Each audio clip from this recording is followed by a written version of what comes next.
Hello guys, welcome to the Best Online Tutorials channel. In this video, I will show you how to increase dedicated video RAM for BlueStacks performance. So just launch BlueStacks 5, open the sidebar directory, and click on the settings right here. And then navigate to the graphics tab. In here guys, choose the graphics renderer and set it to OpenGL or Vulkan. Graphics renderer, let's set it to DirectX and save the changes. It will ask you to restart the emulator, just do that. Then guys, the second thing we will do is we will locate the toggle labeled prefer dedicated GPU. So let's wait for the emulator to launch. Okay, close this crap and then open up your settings again right here.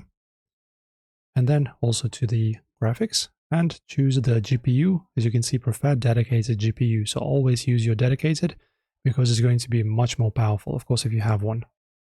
And one more thing, guys, that you need to do, open up your settings. Okay, after that, navigate to System, Display, Graphics.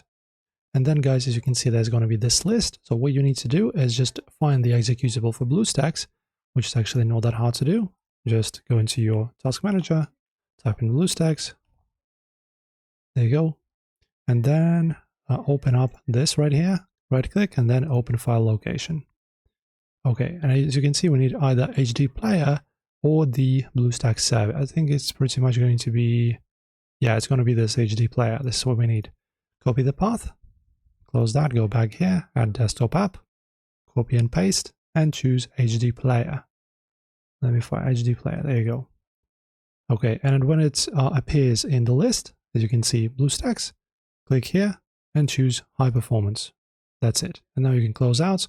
And from now on, your GPU's VRAM will be allocated properly and you will have no dips in performance. That's it, guys. Pretty much that's all you need to do. Enjoy as always and like and subscribe.